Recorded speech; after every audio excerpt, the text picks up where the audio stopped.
Student, आज हम छत्तीसगढ़ राज्य ओपन स्कूल कक्षा 10 के गृह विज्ञान के पार्ट 2 के नोट्स पढ़ेंगे। तो साथियों, मैं आपको बताना चाहता हूँ ये मेन नोट्स हमारी कोचिंग से लिए गए हैं।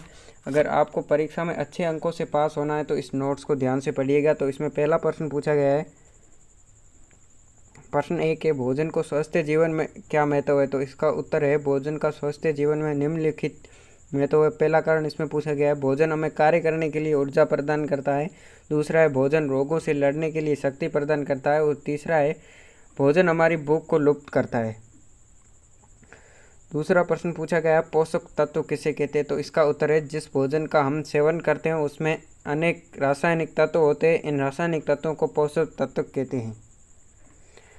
तीसरा प्रश्न पूछा गया है, भोजन में उपस्थित सामान्य पोषक तत्वों का नाम लिखिए। तो इसका उत्तर है, भोजन में उपस्थित सामान्य तत्वों के नाम निम्नलिखित है। पहला कार्बोहाइड्रेट, दूसरा प्रोटीन, तीसरा वसा, चौथा विटामिन, पांचवा खनिज, छठा रेशे, सातवां पानी आदि। तो चौथा प्रश्न है इसमें आगे।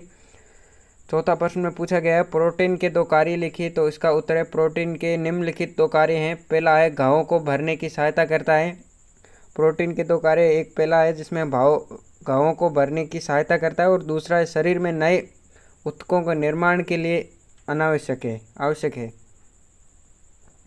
पांचवा मेन इंपॉर्टेंट प्रश्न पूछे गए, इसमें खनिज के 2 कार्य नाम लिखिए। तो इसका पहला उत्तर है, खनिज के निम्नलिखित 2 कार्य हैं। पहला पूछा गया है, इसमें बताया है, शरीर को विकसित करना तथा हड्डियों को शक्ति प्रदान करना। दूसरा है, शरीर में पानी का संतुलित बनाए रखना।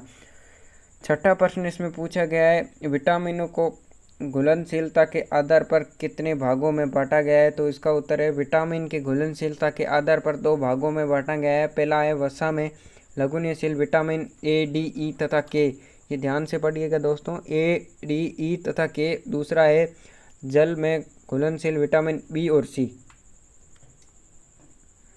सातवां प्रश्न इसमें पूछा गया है, प्रोटीन की कमी से कौन सा रोग होता है? तो इसका उत्तर है, प्रोटीन की कमी से क्वालियोकर तथा मरासमस रोग होता है।